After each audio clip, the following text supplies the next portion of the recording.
బెత్లెహేంలో యేసు ప్రభు జన్మించెను. అంటే మనం కరెక్ట్ బోధిస్తున్నామా?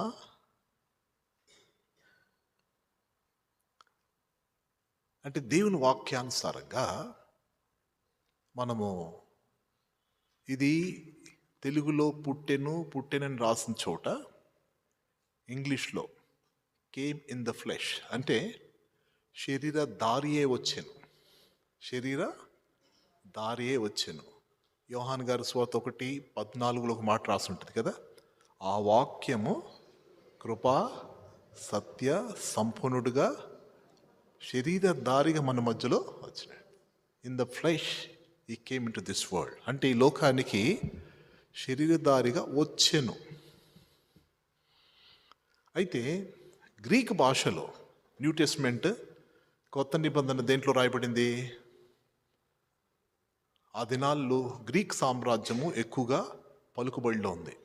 చాలా ఇప్పుడు ఎంత ఇంగ్లీష్ ఎట్లా భూలోకంలో ఇప్పుడు ప్రపంచంలో ఏం నడుస్తూ ఉంది? ఇప్పుడు English leading language, major language, international కదా, ఇంటర్నేషనల్ లాంగ్వేజ్ ఆ దినాల్లో గ్రీక్ భాష.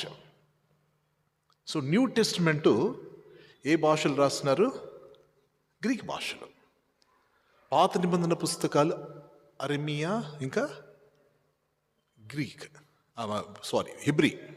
హిబ్రీ భాష, అరమియా భాషలో రాయబడినాయి. దాని తర్వాత లాటిన్లో, తర్వాత ఇంగ్లీష్లో మార్చినారు. ఇప్పుడు ఒక మాట గ్రీక్ భాషలో ఆ మాట చూస్తే పుట్టెను అన్న మాట అక్కడ ఉండదు. ట్రాన్స్ఫర్డ్ అంటే ఆయన ఒక స్థలం నుంచి ఇంకో స్థలానికి వచ్చినాడంట.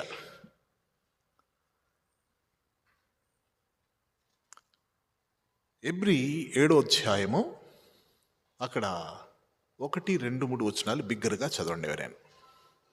ఎబ్రీలకు రాసిన పత్రిక 7వ అధ్యాయం 1 నుండి 3 వచనాల వరకు చదవండి దయచేసి.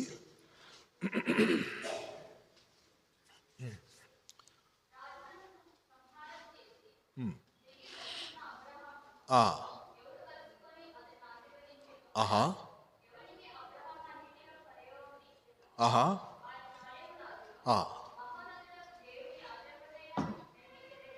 ఓకే.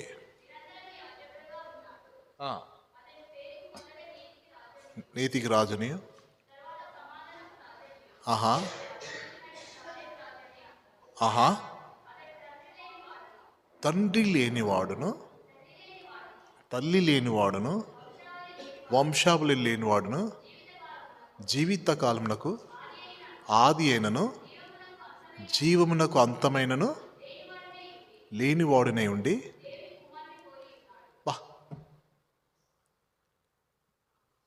3వ వచనాన్ని అందరు కలిసి చదవండి, అప్పుడు అర్థమైపోతుంది మనకు. 3వ వచనం అందరు కలిసి చదవండి. థర్డ్ చదవండి.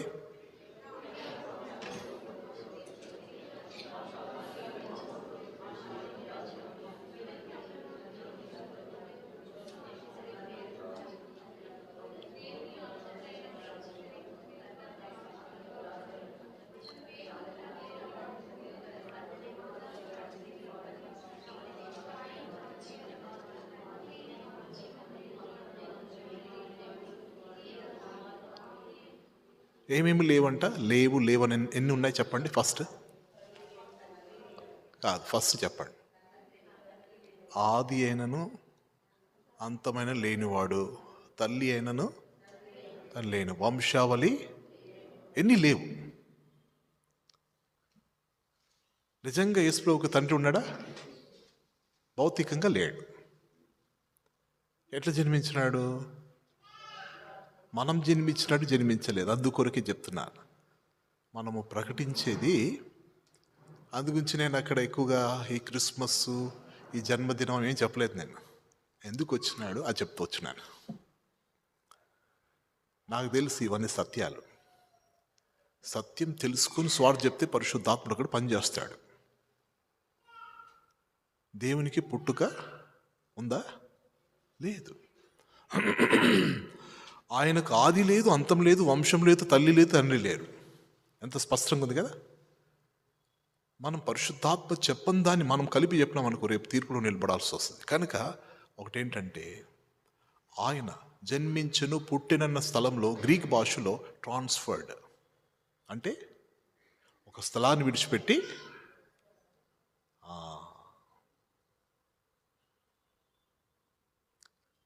గ్రీక్ భాషలో ఇటియోస్ అంటే నిత్యం ఉండువాడు, ఇటర్నల్, నిత్యం ఉండేటువంటి వాడిని ఇటియోస్. అది ఒక్కసారి ఆలోచిస్తే ఆయన్ని మనము తక్కువ చేయలేము.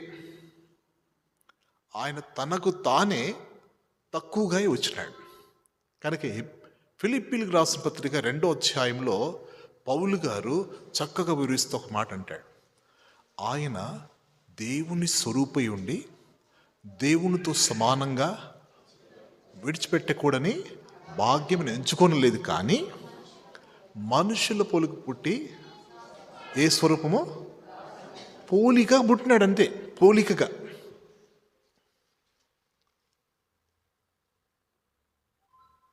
కదా, లైక్నెస్ ఆఫ్ మ్యాన్, కదా, being in the likeness of man ఇంగ్లీష్లో రాస్తుంది. సో ఒక మాట జ్ఞాపకం ఉంచుకోండి, ప్రభు ఆయన ఈ వాజ్ మేడ్ యాజ్ మ్యాన్ అంటే మనుషుడుగా తను తాను చేసుకున్నాడు. ఎందుకు చెప్పండి? మనిషిగా ఎందుకు కావాల్సి వచ్చింది? బైబిల్ ఒక మాట రాస్తుంది, దేవుడు నరుడు కాడు, అబద్ధమాడుటకైనా నరమాత్రుడు కాడు. నంబర్స్లో అంటే సంఖ్యాకాండంలో రాస్తుంటుంది కదా. ఆయన అబద్ధమాడుటకు నరమాత్రుడు కాదు, నరమాత్రుడు అయినాడు. ట్రాన్స్ఫర్డ్ అంటే ట్రాన్స్లేట్ అయినాడు, అంతే. ఆయన అయినాడు, మన కొరకు అట్లా పోలికలు మార్చబడ్డాడు. ఎందుకు?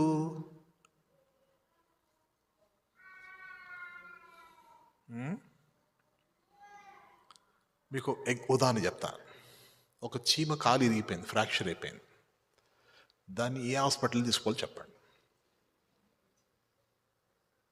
ఏమన్నా?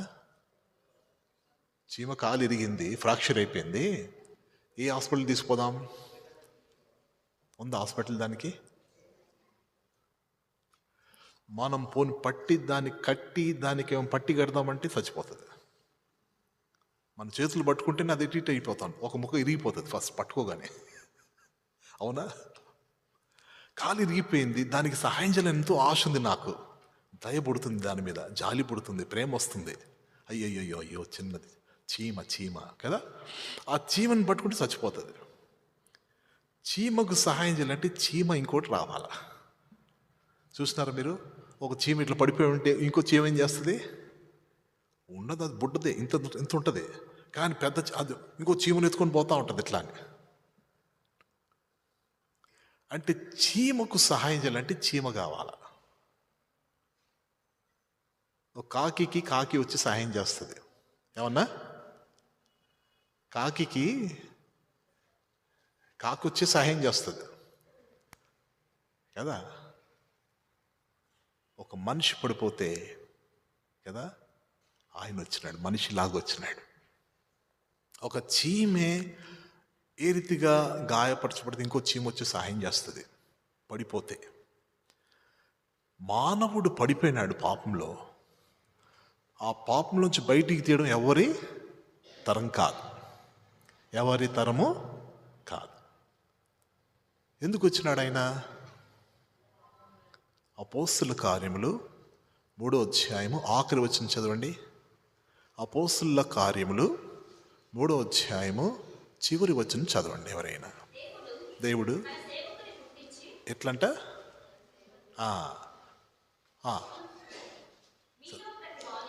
మీలో ప్రతి వాణిని, అబ్బా, the work of Lord Jesus Christ, ప్రభువైన యేసుక్రీస్తు పని. ఆయన ఎందుకు వచ్చినాడంట? ఇంకోసారి చదవమ్మా. పుట్టించి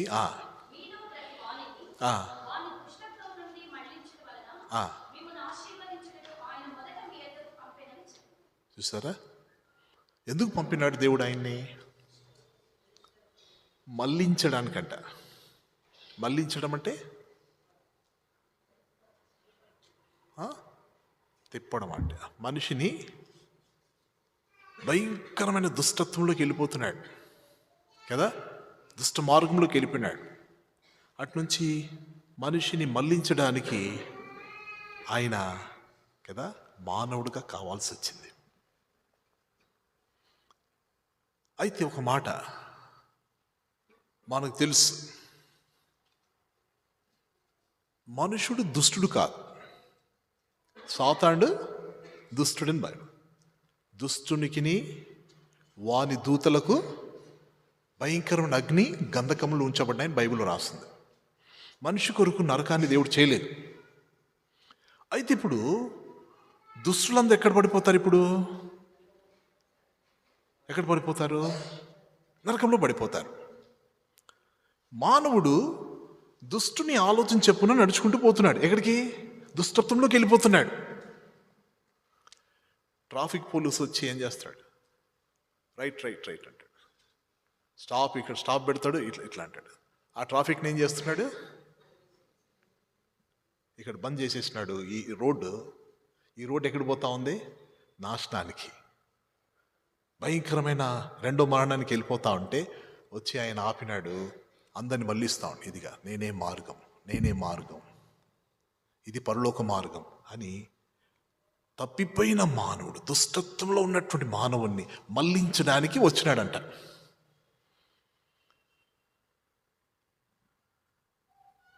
ఇంకో మాట, ఎందుకు వచ్చినాడు యేసు ప్రభువారు? అది ఫస్ట్ది. ఇంకోటి చూస్తాం, ఎందుకు వచ్చినాడు యేసు ప్రభువారు?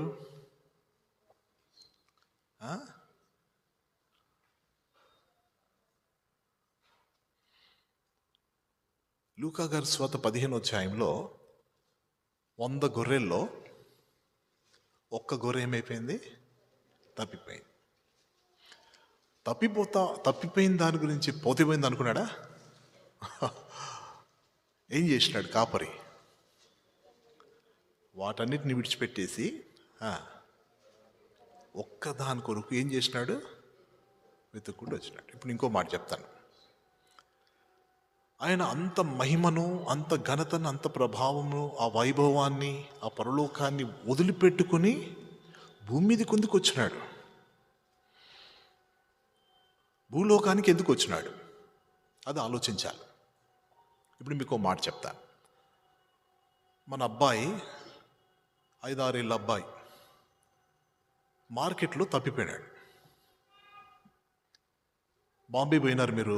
బాంబే పోయిన తర్వాత అక్కడ మార్కెట్ చేస్తూ ఉన్నారు. వాడు చేయి వదిలిపెట్టేసి తప్పిపోయినాడు. అక్కడ చాలా రష్ ఉంటుంది కదా, రైల్వే స్టేషన్ చూస్తున్నారు ఎట్లుంటుంది రష్. చీమలు కూడా అట్లా అసలు ఇసుకేసి తీసుకు కింద పడ్డది, అంత రష్ ఉంటుంది అక్కడ. ఆ జనంలో మన పిల్లోడు తప్పిపోయినాడు. నువ్వు ఇంటికి వెళ్ళిపోయి అన్నం తిని హాయిగా పడుకుంటావా?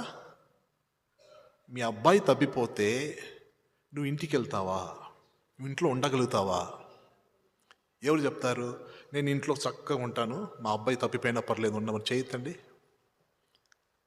ఎవరు ఎత్తలేరు కదా. ఒక్క మాట జ్ఞాపకం ఉంచుకోండి. ఒక మానవుడే తన పిల్లోడు తప్పిపోతే, తన అబ్బాయి తప్పిపోతే, తన కుమారుడు తప్పిపోతే ఇల్లు వదిలిపెట్టి పిచ్చోన్లాగా ముఖం చూడాలా? ఆ పిల్లోని కొరకు ఏమండి బాబు కనపడ్డా, ఏమన్నా ఉన్నారు ఇక్కడ కనపడ్డాడు ఇక్కడ అంటే కొన్ని చూడలేదండి అని పాపం ఆయన కూడా టెన్షన్ అయిపోతూ ఉంటాడు. ఈయన టెన్షన్ అయిపోయి ఇక ఆయన ముఖంలో చూడాలి. ఆ యొక్క కదా ఎంత ఏడుస్తూ ఉంటాడు. అయ్యో, ఆ తల్లి కూడా అయ్యో బాబు బాబు అనుకుంటా ఇల్లు వాకి వదిలిపెట్టేసి ఇల్లు పోతే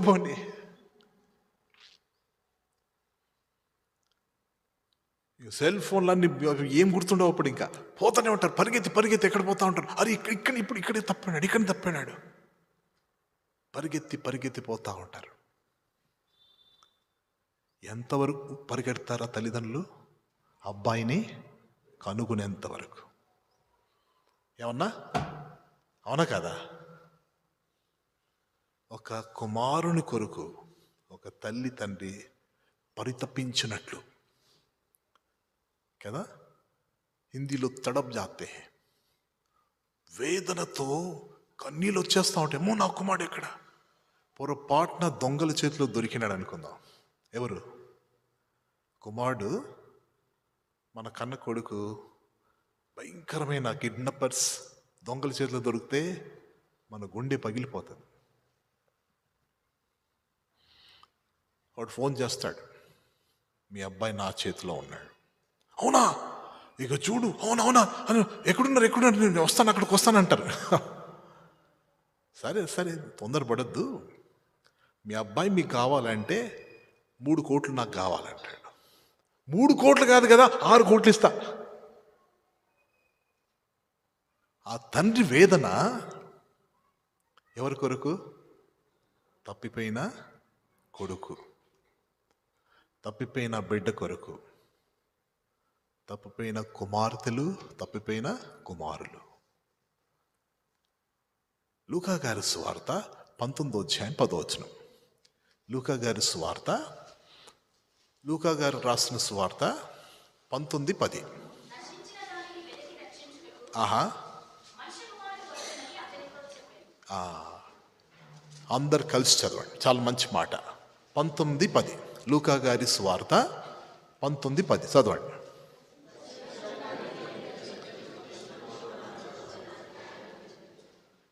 బైబిల్ లేని వారికి బైబిల్ ఇవ్వండి, ఒకవేళ బైబిల్ ఎవరు లేకపోతే వాళ్ళకి బైబిల్ అందించండి. ఎంతో చక్కని మాటలు, ఆ జీవగ్న పరిశుద్ధ గ్రంథాన్ని చదివి మీరు మేలు పొందుతారు. ఇప్పుడు ఇక్కడంతా స్పష్టంగా రాసింది. హిందీలో తాఫుత్ వచ్చిందా? రాలేదు ఇంకా. సరే, हिंदी में पढ़ बेटे, लूका जी का सुसमाचार 19:10 पढ़ो, पढ़ बेटे. खोए वोंको హిందీలో ఏం రాస్తుంది? ఖోయే వోంక్ అంటే తప్పిపోయిన వాడిని, తప్పిపోయిన వాడిని వెదకి రక్షణ. ఇంగ్లీష్లో కూడా ద లాస్ట్ కదా. ఆయన తప్పిపోయిన వారిని, నశించిపోయిన దాన్ని ఏం చేయడానికి? వెదకి రక్షణ. ఒక్క మాట జ్ఞాపించుకోండి, ప్రభు ఎప్పటి నుంచి వెతుకుతున్నాడు? ఎప్పటి నుంచి వెతుకుతున్నాడు? ఆదికాండం 3:9 చదవండి. ఆదికాండం 3:9.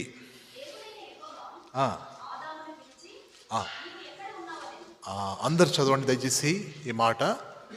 ఒక మంచి చక్కగా అంటే యాక్టివ్గా ఉంటారు కనుక త్వరగా చదివేస్తారు. మనంతో యాక్టివ్గా ఉండాలి. బ్రదర్స్ అందరు కూడా, సిస్టర్స్ అందరు చదవండి. ఆదికాండము 3:9 చదవండి.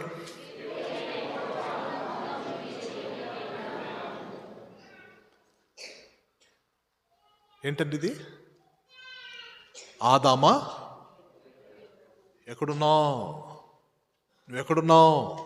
కనబడట్లేదు, నువ్వు ఎక్కడున్నావు? నా నుంచి దూరం అయిపోయినావు. ఎక్కడ పోయినావు కుమారుడా?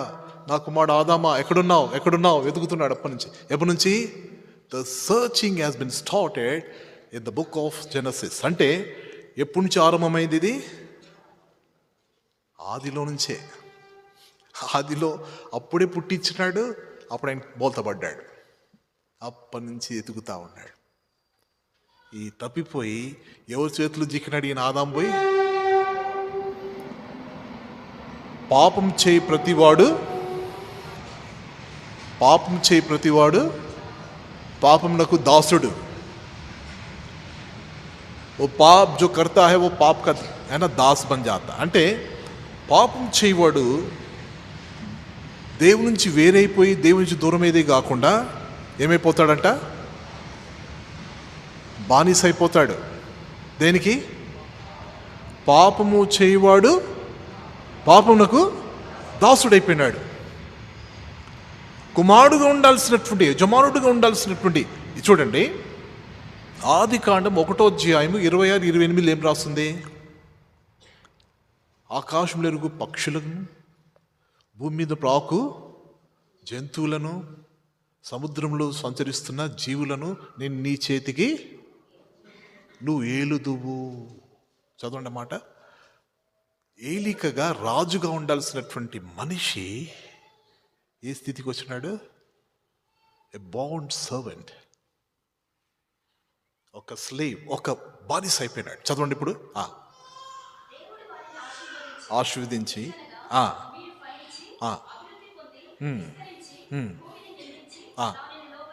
లోపరుచుకోవాలి. ఓకే.